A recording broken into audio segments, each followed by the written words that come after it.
Update. Would I be the a-hole if I stopped doing all favors for my ex since he refused to do one for me?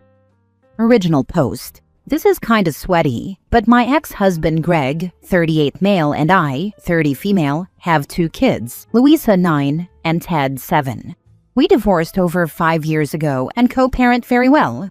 The divorce was because I was happy with our 2 children, but he wanted more, and even therapy didn't help. We have had basically no issues. There's no child support. We're 50-50. Have never had issues having the kids if the other parent has something come up, and understand that it's just about making sure their lives aren't too disrupted.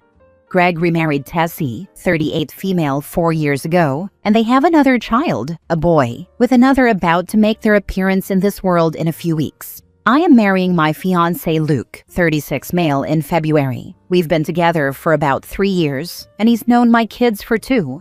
We moved in together last year. We have a group chat but aren't overly friendly or anything. We only talk about the kids and keep it pretty lighthearted. Our only rules with the other dating partners are that we would introduce them to the other before they met the kids, which went great with both of them. When Tessie and Greg married, I obviously kept the kids an extra week for their honeymoon, and again for my actual week so they could settle in. They didn't live together before they got married. When they had their first baby, I kept our kiddos for about a month, but brought them over a few times to see their new brother obviously, so they could settle in since it was Tessie's first baby.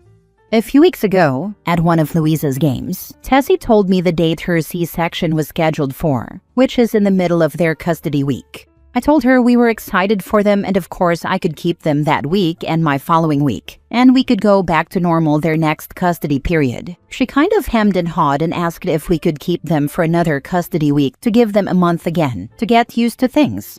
I said that was fine. I didn't expect them to need that much time for their second baby, but C-sections are major surgeries, and I said I'd be happy to keep the kids. They don't live far from us, so bringing them over to hang out won't be too out of my way. And of course, I love having my kids with me. Anyway, we finalized our plan for our honeymoon, which is 3 weeks. I know it seems excessive, but it's something on both of our bucket lists and not something the kids would be too interested in. The honeymoon seems like the best opportunity to do it. Basically, what would happen would be that we'd get married on Saturday, my week. The kids would stay with Greg that night and stay for his week. Then they would keep them for our week and their next week. So they'd have them for one of my custody weeks plus one extra evening. I don't have family around.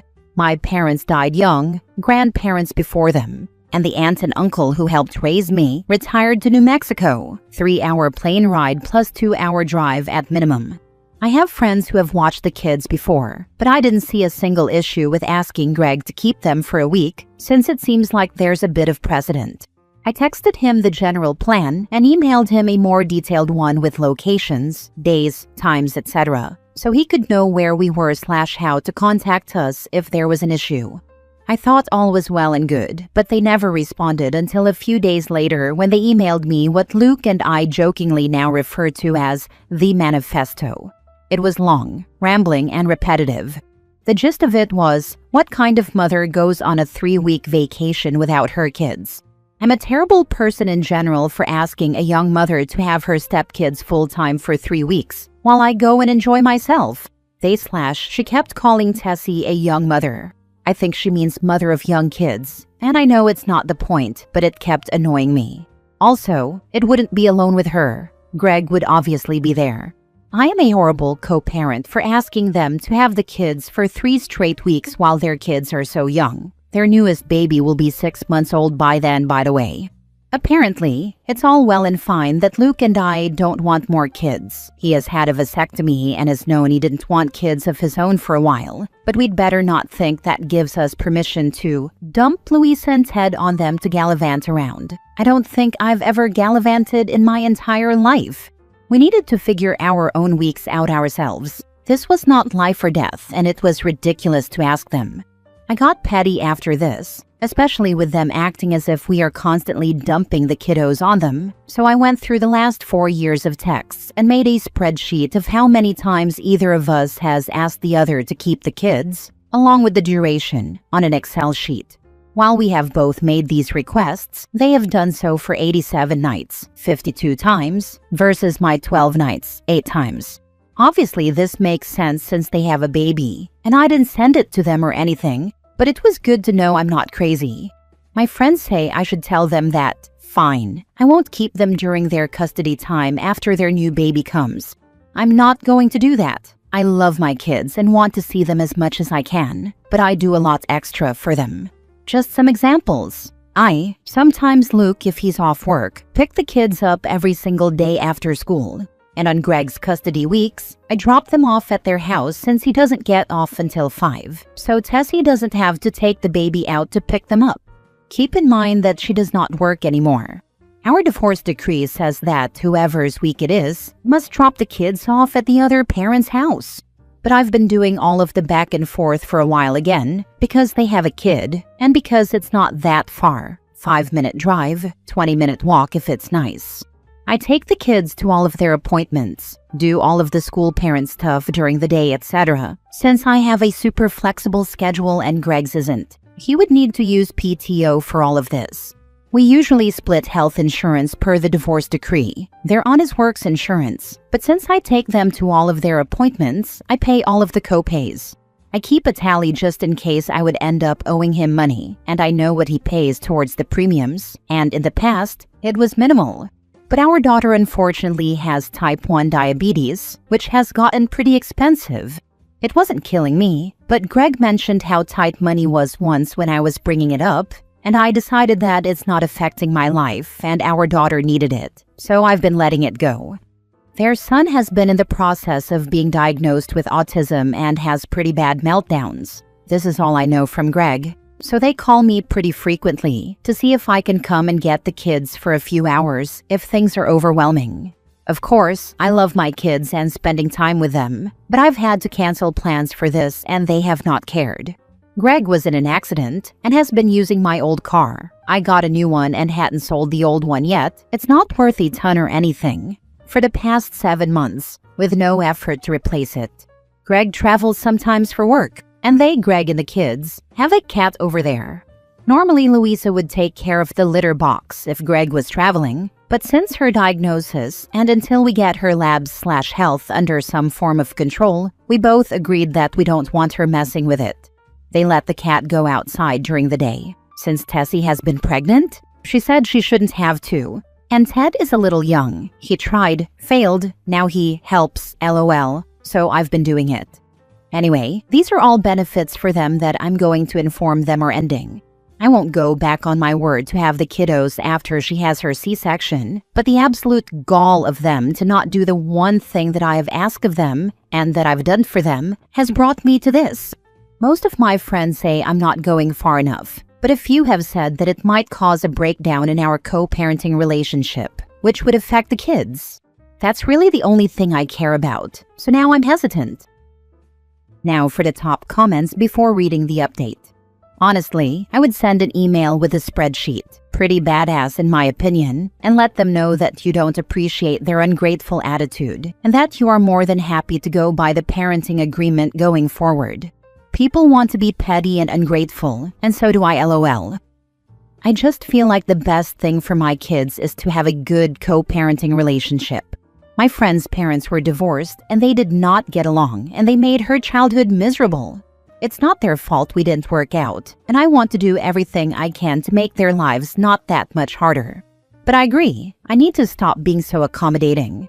It will be a horrible wake-up call, and I just don't want them to make my kids' lives worse. Not the a-hole. Don't let anyone walk over you. They said you were dumping the kids on them when they were doing exactly the same. I just hated the word dumping, as if my kids aren't a delight to be around. I mean, for their parents, I'm not one of those crazy moms or anything. I just can't imagine saying they were dumped on me.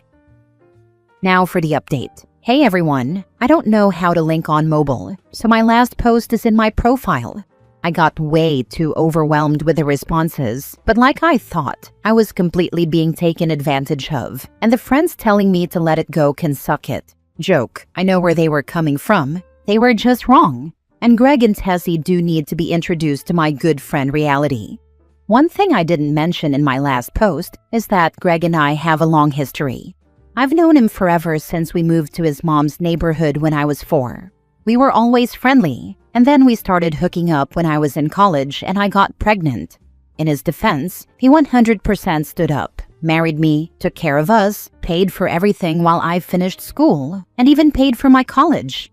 But even before all that, he's always been a great guy and my friend. I know it seems like I was being taken advantage of, but of course, over the years, people probably thought I was taking advantage of him before I started making the big bucks. It was me who filed for divorce. He said he could probably go to therapy and find a way to make it work, but I knew I couldn't ask him to do that. And there has been reciprocity in other ways. After we divorced, he definitely helped me a lot in setting up my new home before Luke and I got together. Doing things like mowing, cleaning the gutters, fixing appliances. Obviously, those things don't happen anymore, but I'm just saying it hasn't always been me doing everything. Finally, all of this has not been thankless. Up until the manifesto, they were incredibly and vocally grateful and appreciative. Doing things for appreciative people is great and makes me feel good. Unfortunately, now that we are living in the post-manifesto era, I don't get any joy from helping them out like I used to. With all that being said, I can't continue bending over backwards for him just because he was good to me before.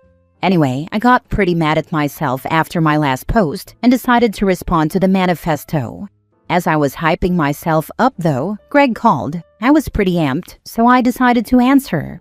He started with apologizing. He didn't say it directly, but I got the gist that Tessie wrote the email in anger because of how overwhelming everything is. He reminded me that it wasn't just his son's issues. Louisa was also struggling to get her diabetes under control. Any other type 1 parents can probably relate, and she misread my email to think that I was asking for them to keep the kids for 3 of my custody periods for a total of 6 weeks.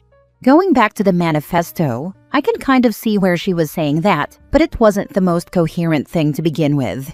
He said 1 week for our honeymoon is totally fine, and they will figure it out. He acknowledged that it was entirely inappropriate and uncalled for. Unluckily for him, I was not in the best mood and told him, damn straight, it was one of the most deranged and untrue emails I've ever read. I asked him if anything they wrote in the email rang true to him in the cold light of day, and he admitted no. I had kind of been going back and forth on this, and was originally going to tell him to go to hell, and that we would never switch custody times again. I didn't care if they had 5 more kids with C-sections, but I decided against going that far. I told him that I would get the kids when Tessie had her C-section, keep them through my custody, and would expect them to have them back during his next custody period, which still gave them 10 days to recover, etc. If he needed more help, I expected him to figure out any extra child care for our kids, like he will need to with his other son. He started arguing, but I just bulldozed through and told him that he could make this and all of the other times I've helped him out with childcare by watching the kids during my week while I'm on my honeymoon. He said that sounded fair and thanked me. But I told him that the email was so far out of line that any and all extras I've been doing were over immediately. He could either find a new carpool, no bus, private school, or I would keep picking the kids up from school, but he or Tessie could get them from my home during their weeks. If they are unable to care for the children due to their son's meltdowns or their new baby, I would be willing to help them, but warn them that due to their accusations, I would start tracking this, and if I thought it was becoming an issue, I would file for primary custody. I asked him if that would help. He could have the kids every other weekend. I wouldn't demand child support in light of his very difficult situation, even though I know I could, and he insisted that wasn't necessary, that it was on them to figure things out. He really didn't have a lot to say back to any of this and apologized again. I told him that it wasn't impossible to rebuild the trust we've had in the past, but it was going to take a lot of time and hard work on his and his wife's part because I was done putting in so much just to get attacked. He promised he understood and that he'd figure everything else out. I told him that since this was another verbal, aka not legally binding agreement, the first time either of them slips up, makes outrageous demands, or says anything remotely close to what she wrote in that email, I would bring down the hammer, because due to the attacks on my character, I now had a lawyer on retainer. Hadn't met with a lawyer yet, but sometimes you need to bluff. He confirmed he understood. Tessie sent me a text apology. It seems sincere, but I don't trust her. I know Greg wouldn't throw her under the bus, but the fact that she thought it was okay to send such a demeaning and demonizing email to me after all I've done for her really ruined any grace I was willing to give her. I sent her a short acknowledgement text and went on with my day. Both their lives are about to get much more difficult. If they try to put any of that discomfort or difficulty on my kids, I will move swiftly. But also, if it means that my kids get a little less at their dad's house than they do here, that's not the worst lesson for them. Their needs will always be met, I know that, and they've been in therapy for a while. So while I'm concerned that Tessie could take her frustrations out on them, I truly think they would tell me. I read so many other stories on here and realized that 2 things. So, the thing with the car, it's meant for my friend's stepdaughter for when she gets her permit. She is 15, and we all love her so much, but she has that disease that 15-year-olds get, where she really doesn't have any motivation whatsoever. So, I was talking about all this to said friend. She told her husband, and he marched upstairs and told his daughter to get dressed so she could go and take her permit test. She failed, but is going to try again next week, and he is purchasing the car next week. Greg knows and knows he has until then to acquire a new one. And the cat isn't Tessie's cat. It was Greg's guilty divorced dad first Christmas gift, LOL. I really like the cat.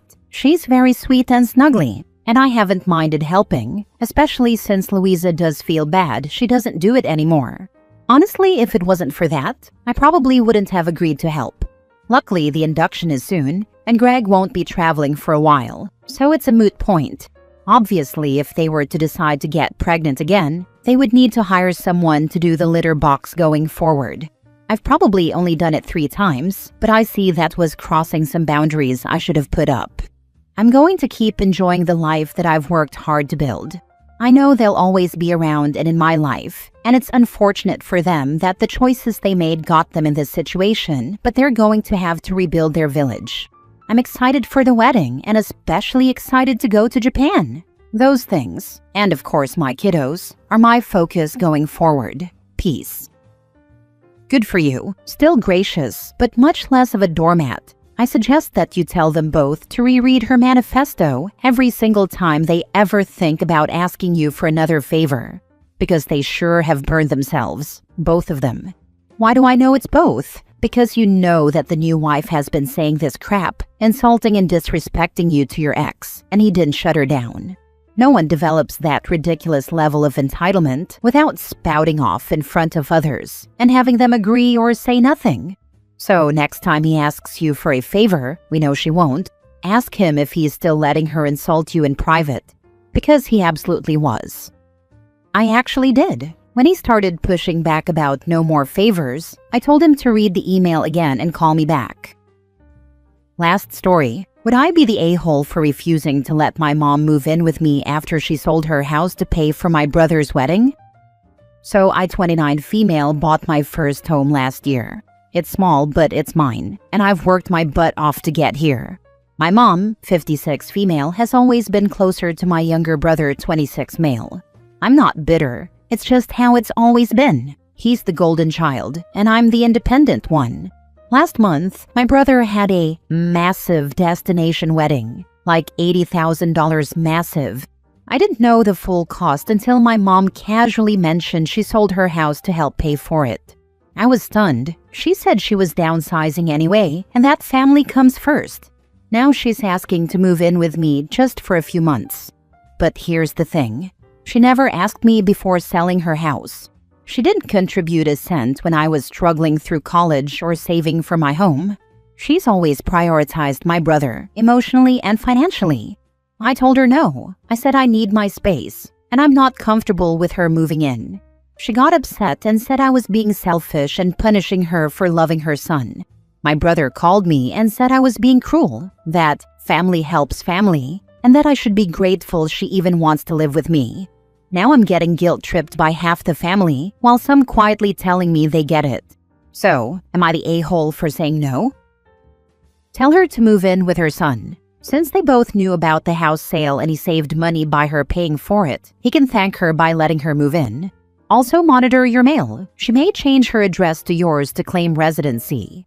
To everyone in your family complaining, tell them to take in your mother then, since family helps family. She made a huge financial decision without considering you, and now expects you to fix the fallout. Boundaries aren't cruelty, they're self-respect.